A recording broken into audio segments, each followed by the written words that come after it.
આવે પછી બપોરે બે ક્લાસ આવે ને ત્રીજો ક્લાસ અમે ત્યાં કંપનીમાં જતા હતા. એ પાણી બી નતો પીધું. પાણી બી પીધા વગર અને એટલી તાકાતથી એમ કરાઈએ ને, દોડીએ ને કૂદીએ ને, ખરેખર તમારે સામેવાળા બધા જે જુવાનિયા હોય ને એ લોકોથી બી એટલું નતું કૂદાતું. એટલી એનર્જીથી કરતા હતા. પાણી બી પીધા વગર આપણે કહીએ ને સવાર સુધી કઈ પાણી નહીં પીવાનું. ખરેખર આ થાય, પણ સમય આપવો પડશે. એ ટેવ પાડવાની છે. આપણે દાળ શાકથી કેવા ટેવાય છે એવું આનાથી કેવું ના આવવાનું છે. પણ તમને કેટલી અદભુત વસ્તુ મળશે આ તો વિચારો.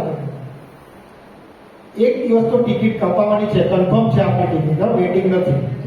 આપણી ટિકિટ કન્ફર્મ છે ઉપર જવાની.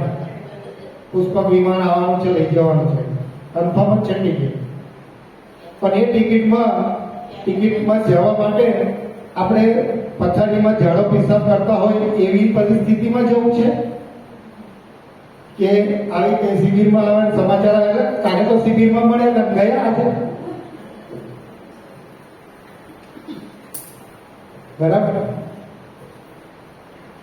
તો આપણે શું લેવા કોઈના પર ભાર થવા. આપણે બધા જો હવે પરિસ્થિતિ કેવી થઈ ગઈ છે.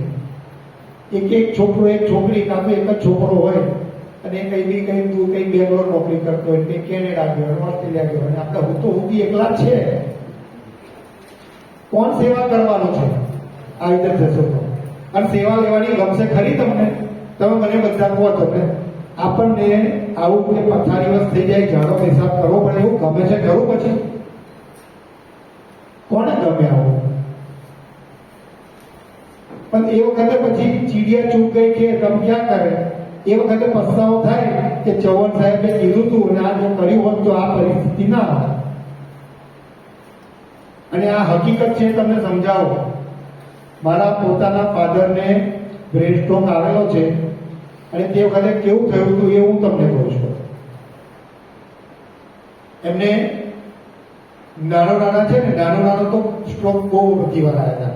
એમને સહેજ આમ શર્ટ પહેરતા હોય ને કઈ એવું થાય કે મોડું પેલું થવા માંડે એટલે ખબર પડી ગઈ. એટલે જતા રહીએ ડોક્ટર પાસે, પણ કરે એટલે સારું થઈ જાય. એક વખતે વધી ગયું આપણે અને લઈ ગયા તો પેરાલિસિસ થઈ ગયો. એક બાજુનું આખું અંગ જતું રહ્યું. તો ડોક્ટરે કીધું કે ભાઈ ચાલો હવે તમને ઓપરેશન કરવું પડશે, નહીં તો વધી જશે. આવું જ્યાં કેમ ગભરાઈ મારે. તો અહીંયા ખોપડીમાં ટીયર કટ કરી દીધું, આખું હાડકું કાઢી નાખ્યું અને જે ક્લોટ વાળું જે લોહી જામેલું હતું એ બધું નીકળી ગયું. પાછું સીવી દીધું. એટલે એ હાડકું પાછું મૂકતા નથી. અહીંયા જે ઓપરેશન કરે ને એ સીવી લે પાછું. ઓછું આમ દબાવો તો તમારે થાય. તો આવું કર્યું. થોડી રિકવરી આવી. થોડુંક એક ગોળી લઈને ચાલતા થાય. વરસ એક થયું. દવાઓ બધી ચાલુ હતી. આ બધું ખાસ યાદ રાખજો, તમને કહું છું તે. તમારી આજુબાજુમાં બી બહુ આવા કિસ્સાઓ છે. દવાઓ ચાલુ હતી છતાં પણ ફરીવાર એમને બ્રેન સ્ટ્રોક આવ્યો. અને ફરીવાર બ્રેન સ્ટ્રોક આવ્યો એટલે કોમામાં જતા રહ્યા. એ તો ડોક્ટરને કીધું એટલે ડોક્ટરે કીધું ભાઈ જો મારા બાપા હોય તો ઘરે લઈ જઈને સેવા કરો, કશું કરવાની જરૂર નથી. અને અમે ઘરે લઈ ગયા અને 4 દિવસ રહીને પછી એમને દેહ છોડી દીધું. એમને એ વખતે કાંડાવાળી ખુરશીમાં બેસાડીને અમે સંડાસ કરાવતા હતા. હું પોતે જ બધું કરાવતો હતો. અંદર છે ને મોજા પહેરીને આંગળી નાખવી પડે એટલો કઠણ મળ, લાકડા જેવો પથ્થર જેવો મળ થઈ ગયેલો હોય સાહેબ. એ વખતે એનિમાનું નોલેજ નહોતું આ વસ્તુ. તમને કહું એ કઠણ થયેલું બધું કાઢીએ ત્યારે ઝાડો થાય. એટલા બધા પસ્તાય, બોલવાનો પ્રયત્ન કરે, બોલી ના શકે. બરાબર છે? એટલે હું તમને કહું કે એકવાર થઈ ગયા પછી પસ્તાવાનો વારો આવશે તો કશું થાય નહીં. એના કરતા પહેલેથી એનડીએસ કરવાનું ચાલુ કરી દો. આપણે પોઝિશનમાં જઈએ છીએ. અને આ એની મારું કેમ મહત્વ છે આ સુધી તમે જુઓ. આ તો મારો પોતાનો અનુભવ કહું છું. આ કઠણ 10 દિવસ સુધી ટોયલેટ ના થાય ને એવા લોકો આવે છે. આ કાઉન્સિલિંગ અમે કરીએ છીએ ને એમાં 10 દિવસ સુધી ના થાય છે. ટ્રેમાં પીટ મેળી લેવી જ પડે એનાથી થાય. એક છોકરો આ વોલ્ટેક કંપનીમાં અમે ક્લાસ લેવા જતા હતા તો આવતો હતો, એને 30 વર્ષની ઉંમર હતી અને કે મને સાહેબ છેલ્લા 10 વર્ષથી આવું છે. હું કે 2-3-4 દિવસે ટ્રેમાં પીટ લઉં ત્યારે પેટ સાફ થાય. એને આવ્યો ને એનીમાં આપણું આપી દીધું અને એટલા આશીર્વાદ આપે છે અત્યારે બી. એનું સોલ્યુશન થઈ ગયું કાયમ માટે. બરાબર છે. એટલે આ એનીમાં તો હજી મને ખબર છે, આ જેટલા નવા આવ્યા છે ને નવા, તમને કેમ આવું વધારે અમારે ભાર આપી કેવું પડે છે કે એનીમાનું આટલું મહત્વ છે. લોકો નથી કરવા તૈયાર. આટલું અહીંયા કરતી કે છે, ચૌહાણ સાહેબ કે છે, અમે કહીએ છીએ, આ બધા જે લોકો કરે છે એમનો અનુભવ કે છે, તો બી અમારે ત્યાં વખત સાહેબ બીજું કશું હશે તો કઈ એની માને લઈ લઈએ. આવું તમે કઈ ગોળીઓ આપો, પાવડર આપો, જે આપો એમ, પણ એની માં તો નહીં થાય. પણ શું તકલીફ છે એ નહીં ખબર પડતી. તમે हाँ तो उन लोग को ऐसा फीलिंग आता है कि जब हम ये करेंगे तो हमें पेन होगा और ये गंदा है, इसे नहीं करना चाहिए, मतलब अवॉइड करके कुछ और ऑप्शन है तो बताते हैं. એ લોકો નથી કરતા ને પછી આપણા ઘરે તો 10 જણની વચ્ચે બોલે છે કે તું બંધ કહેવાય બધા બહુ જણ ને અમારા ઘરે એ બધા બોલી ગયા क्योंकि सर बचपन में मैंने બહુ ये જ એટલે બહુ જ બોલે બહુ શીખવા. इसीलिए देखो ये जो आप जो बोल रहे हैं इसमें हमारा रोल आ जाता है. हम जो एनिमा कर रहे हैं ना तो हमारा वही रोल है. हमको उसको समझाना कि कुछ नहीं होगा, मैं तुमको कराता हूँ. समझो बराबर. આપણે જઈને એને એકવાર કરાવે, તું કરતો ખરો કર. કારણ કે આ જે કઠણ લાકડા જે લખોટી જેવી કઠણ મોટ નીકળે છે, તમે સમજો. અને એ જેવું નહીં કરો ને તો ખાવાનો કોઈ અર્થ જ નથી. તમે ના કરશો સાહેબ તો ચોખ્ખું કે છે ભાઈ એનિમા ના લેવાના હોય ને તો તમે એનડીએસ ના કરશો. જાઓ.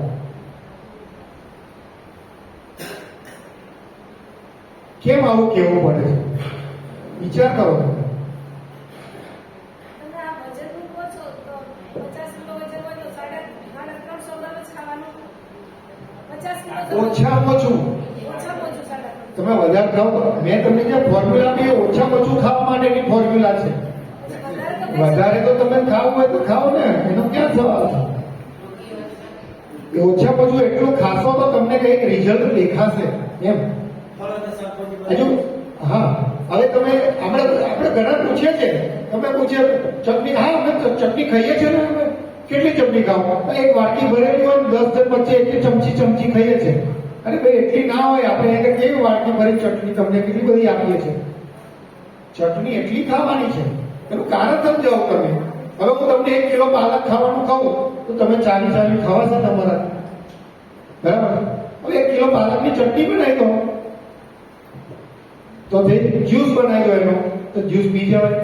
1 કિલો ગાજર ના ખવાય ગાજર દુખી જાય ને આપણા દાંત, તો 1 કિલો ગાજરનો જ્યુસ પી જવાય ને. ઓછું ખાતા હશો એટલે મારો વેટ લોસ થઈ જતો હશે. એટલે થઈ જાય. જો હવે આ જો તમારી જે વાત કરીને આપણે આ સમજો, એનડીએસ આ શીખીને જાય ને પછી પૂછે જ નહીં કોઈ, હા પછી પોતાની જાતે કર્યા કરે. અને પછી અશક્તિ આવે, કઈ આવે એટલે પછી કરવાનું બંધ કરી દે. આવું મહેરબાની કરી ના કરશો. આ નંબર લખાયો, અમે કીધું ને અમે કોઈ ચાર્જ નહીં લેતા. તમે સેન્ટર પર આવો, તમે ગાઈડન્સ આપીએ છીએ અને તમે એવું બંધ ના કરશો. એટલે એનડીએસ સાડા એનડીએસ ચેનલ તમે વિડીયો પર જો, હવે વિડીયો ચૌહાણ સાહેબને આપણું આજે જે લેક્ચર આપ્યું ને એનો વિડીયો બી મૂક્યો છે, બરાબર છે? હવે તમે ઘેર બેઠા વિડીયો જોઈ લીધો અને પછી કરવાનું ચાલુ કર્યું, પણ તમને કઈ તકલીફ પડશે તો એ વિડીયોમાંથી જવાબ મળશે ખરો? તમે આ યોગાના આસનો કરતા હોય તો અને આમ કરતા જો પગ ફસાઈ ગયો તો પછી એ પેલો ટીવી વાળો કાઢશે તમને. મારે છે ને કિલો હતું ને તેનું 47 થઈ ગયું. એટલે પહેલા 52 નું 50 49 થયું ત્યાં સુધી તો મોઢા પર એટલી ચમક બધા કે તમે શું કરો છો કેટલી શાઇનિંગ આવી ગઈ ફેસ પર બહુ શાઇનિંગ આવી ગઈ છે. પછી થોડી ડર થતી ગઈ કારણ કે આ ખાવાનું કદાચ ઓછું પડતું હશે મારું એટલે પછી પછી મને કે હવે તું ડર પડતી ગઈ કે પહેલા તારી શાઇનિંગ હતી એ ક્યાં ગઈ એકદમ ચમક આવી ગઈ ના એટલે મારું કદાચ જો આજે અહીંયા સોલ્યુશન એનું આવી ગયું કે હું ઓછું ખાતી હશે એટલે હવે ત્રીજી સિટીમાં ચૌહાણ સાહેબ રહે છે અને બીજા ઘરે જ રહે છે તોય હજુ તમારું આ સોલ્યુશન જો આપણે આ મેં વાત કરી ત્યારે તમને ખબર પડી ને અત્યારે તમે વાત કરી એટલે સોલ્યુશન આવી ગયું એટલે અનુભવનો ફરક અહીંયા આવે છે એટલે જ આ એટેન્ડ કરો બરાબર છે શિબિર એટેન્ડ કરવાનું કેમ કહીએ છીએ હવે તમે આપણે જે કેલેરીની વાત કરી ને આપણે મિનિમમ 1200 કેલેરી તો જોઈએ ને શરીરને 1200-1500 કેલેરી તો કેલેરી પછી ક્યાંથી આવશે તમે 1 કિલો પાલક ખાશો તો કેલેરી આવશે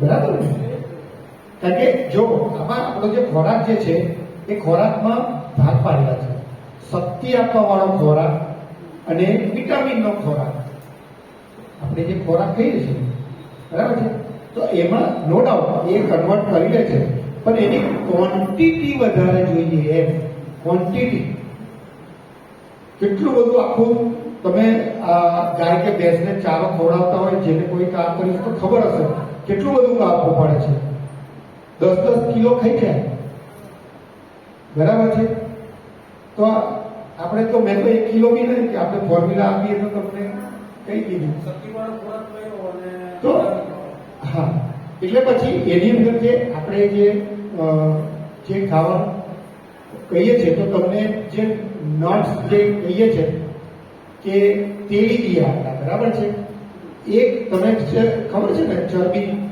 4 ગ્રામ કાર્બોહાઈડ્રેટ જે છે આપણું જે ચોખા ઘઉં ચોખા કહીએ છીએ એમાં અને ઘી તેલ કે એ બેમાં શું ફરક છે તો પેલું 1 ગ્રામ તમે ઘી ખાતું હોય અને 1 ગ્રામ આ ખાઈ લે તો 4 ગણું એમાંથી આપણને એનર્જી મળે 4 ગણું ઘી તેલની અંદર કાર્બોહાઈડ્રેટ કરતા બરાબર છે 4 ગણું અને એને કેવી રીતે ખાવાનું છે એ સમજાવે છે કે સીધે સીધું આપણે ખાઈએ ને તેલીબિયા આપણે શું છે સૂકા થઈ ગયેલા નટ્સ કહેવાય બિયા કહેવાય બરાબર છે તો બિયા જે છે તો એને અંદર જઈને પચવાની આપણી ડાયરેક્ટ સિસ્ટમ નથી એને પચવામાં ભારે પડે એટલે એને પલાળીને વાપરવાના એવી વસ્તુ ડ્રાય ફ્રૂટ હંમેશા પલાળીને વાપરવાના એટલો વખત બને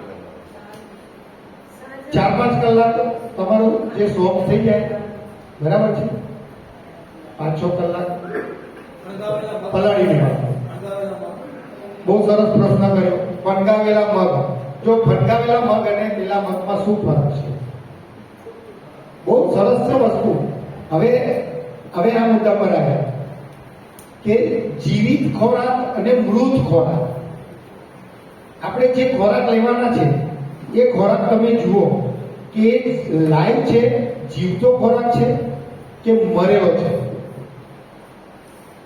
આ બે વસ્તુમાં ફરક છે તમે જે મગનો તમે આપણા મઠના વૈડા બનાવીએ ને દરેક વસ્તુના વૈડા બનાવીએ તો આપણે એને જ્યારે પલાળીએ તો એની અંદરથી ફણગા ફૂટે છે કારણ કે એ જીવિત છે કોઈ બી વસ્તુમાં લાઈવ ક્યારે થાય કે એનામાં પ્રોગ્રેસ થાય પ્રગતિ થાય તો એને લાઈવ કહેવાય મરી ગયો માણસ ડેડ થઈ ગયો એ ઊભો થવાનો નથી પેલું બીજો જે છે એને ખાલી હવામાં બટાકો છે હવામાંથી ભેજ કરીને એની અંદરથી મૂળિયા નીકળે છે આપણી ટોપલીમાં પડ્યા ચોમાસામાં બટાકાની અંદર કેવા અંકુર ફૂટે છે ને એ લાઈવ છે જીવતો છે હવે એને ગરમ કરી નાખો તમે જે પ્રયોગ કરજો કે એ જે મગ જે છે ને મગ એને ગરમ કરી નાખજો શીખી કાઢજો થોડા અને પછી એને પલાળજો બરાબર છે એમ નહીં ફટકા મરી ગયો એટલે એ કહે છે કે આ જીવિત ખોરાક ને આ મૃત ખોરાક કે તો પેલો જીવતો જે છે તો એને અંદરથી પ્રોસેસ થાય છે દરેક બિયા એક ઝાડ જે છે ને ઝાડ એક બિયામાંથી ઊભું થાય છે ને તો એની અંદર આખું કુદરતે ભરપૂર બધું મૂકી દીધું છે. પ્રોટીન, વિટામિન, મિનરલ બધું અંદર મૂકેલું છે. અને એની અંદર જેવું પાણી મળે એવું એ પ્રોસેસ થઈ એમાંથી એનર્જી લઈ અને વધવા મળે. બરાબર છે? તો એ લાઈવ થઈ જાય. બીજું કે એની અંદર જે પ્રોટીન એની અંદર જે ભરાયેલો જે છે એ બધું શું થઈ જાય છે? પલાળીએ ને, પલાળીએ એટલે સોફ્ટ થઈ જાય. સોફ્ટ થઈ જાય એટલે આપણે અંદર જે હોજરીની અંદર એની જે પ્રોસેસ કરવી પડે છે ને એ પ્રોસેસ સરળ થઈ જાય, પચવામાં ભારે ના પડે. બરાબર છે? બહુ જલ્દી એની એનર્જી મળે, ઓછી તાકાત વાપરીને વધારે એનર્જી મળે. તો આપણને એટલે એવી રીતે લાઈવ ફૂડ કહેવાય જે ફળગાયેલા છે. એની અંદર બહુ બધા વિટામિન્સ બધા નવા બને છે. એ એટલે તમને કહું છું. બીજું તમે જે પ્રશ્ન કીધો તો એક બીજું સમાધાન આવ્યું તમને કે એનડીએસ કરવું એ મોંઘું નથી. કેટલા જણને એવું લાગે છે કે એનડીએસ કરવું મોંઘું પડે છે? કહી દો, વાંધો ને. આમ માન્યતા છે કે એનડીએસ કરવું મોંઘું છે. હું એ જ કહું છું, તમે ગરીબ માણસની જ વાત કરાવો છો. ગરીબ માણસ માટે કહો છો. કેટલા જણને એવી માન્યતા છે કે એનડીએસ મોંઘું છે? એટલે કહું છું, હું તમને પ્રશ્નનું સમાધાન કરીશ. તમે પ્રશ્ન પૂછશો તો હું કહીશ. બોલો. લાગે છે, બરાબર છે. બીજા કોઈને? આ નથી એમ કે એનું કારણ કહું, કારણ કે પેલું ઘરમાં ભર્યું હોય ને ઘઉં ને તેલ ને ઘી ને, એટલે આપણને ખબર ના પડે. અમુક લાવીએ ને વેજીટેબલ દરરોજ. હું તમને એનું સમાધાન જ આપવા જઈ રહ્યો છું. હું તમને એટલે પૂછું છું, તમે આ વસ્તુ સમજો ને કે એનડીએસ કરવું મોંઘું નથી. એ આપણે હું તમને સાબિત કરીને બતાવું એટલા માટે કહું છું. તમને સાબિત કરીને બતાવીએ આપણે. બરાબર? તો આપણે પહેલા તો શું કહ્યું? શું વધારે ખાવાનું કહીએ છીએ? બરાબર? પાંદડા. ફ્રૂટ એવું નથી, પાંદડા જરૂર છે તેની વસ્તુ. તો પાંદડા એટલે આપણે તમારે ઘરે તમે જે ચોખા, એક વાડકી ભરીને ચોખા કે એક વાડકી ભરીને ઘઉં કે જે બી તમે બનાવશો તો એટલા ઘઉંને તમે એને વાવી દો અને જે જવારા બને તો કેટલા ગણા બનશે? કેટલા ગણા થશે? એનું ઘાસ ઉગશે તો થશે કે નહીં? તો મોંઘું કહેવાય. આટલા ઘઉંમાંથી જે જવારા થાય અને એ તમે ઘાસ કાપીને એનો રસ પીવો તો ચાલે કે નહીં? ચાલે. એને ફટકાઈને ખાવ તો ખ્યાલ આવે? એનો ઓપ્શન છે. પાંદડા તો બધા છે જ. પાંદડા તો ભરપૂર કુદરતે આપ્યા છે. છતાં સિવાય જેવી રીતે બિપિનભાઈ કીધું ને સવારે, શું કીધું એમને? બધી કેટલી 30 જાતની ટોપલી બનાવી દીધી છે ઘરમાં. માટી લાવીને નાખો, એ પાંદડા તમે વાપરો. લાગે મોંઘું લાગે? આપણે નથી મોંઘું સફરજન ખાવાનું એનડીએસ કરવા માટે. ના જ પાડી છે. સિઝનલ ને રિજનલ જ ખાવાનું છે. હા ચાલે, નાખવાના જ છે. લખેલું જે ફોર્મ્યુલા લખી છે એમાં જોજો, લખેલું છે. આંબાના પાન, જામફળીના પાન, ચીકુના, જેને દૂધ ના આવતું હોય ને બધા પાન ચાલે. દૂધ તોડીને દૂધ નીકળે એ પાન નહીં. રચકાના બીજ તમે ફણગાઈને વાપરો ને, સુપર ફૂડ છે રચકો. કશું નહીં, ફણગાઈને સલાડની જેમ થઈ જવાના છે. તમે એકલા વૈડા કેટલા સરસ લાગે તમને. કેટલા સરસ લાગે વૈડા. એ મોંઘા પડે. આજે મગ જે છે, મગના વૈડા બનાવી દીધા તમે સવારે. તમે બપોરે તમે એ જ ખાઓ. એની અંદર ડુંગળી કાપી નાખો, ટામેટું કાપી નાખો. મોંઘું છે આ વસ્તુ. વૈડા બની જાય ને, લાઈવ થઈ જાય ને, ફૂટી ગયું ને. બરાબર છે. તો આ રીતે, અને મેં તેમને કીધું તું એમ જ કે જે સૌથી બીજું જો તમે બજારમાં જશો ને, મૂળા લેવા જાઓ, મૂળા લેવા, તો તમે શું લો છો? મૂળો લો છો. એના પાનનું શું કરો?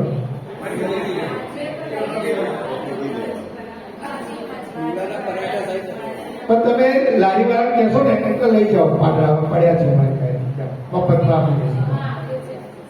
કેટલા પૈસા તો ખાલી મૂળા જ લે, પાટલા નથી લેતા.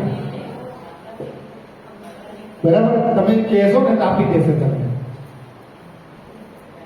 તો આપણે જ્યુસમાં નાખવાના છે, જ્યુસમાં નાખવાના છે. બરાબર છે. ચલો તરબૂચની વાત કરીએ. તમને તરબૂચ सर इनको चक्कर आ रहा है जाना तो ले चल रही पर चक्कर आ रहा है कब से आ रहा है 1 घंटे से आ रहा તો તમે જ્યુસ નથી પીધું? है तो बस પકડી લઈ જાઓ. ધ્યાન માં ચક્કર આવે છે મને એકદમ વાઇબ્રેશન આવે છે ધ્યાન મેડિટેશન કરું ને એટલે મને વાઇબ્રેશન આવે છે બધા ચક્ર પર વાઇબ્રેશન આવે ને હા, હા, હા. મને તે વાઇબ્રેશન ઊંઘ બી આવે ને આ ટાઈમ ઊંઘ આવે થોડું. પર આજે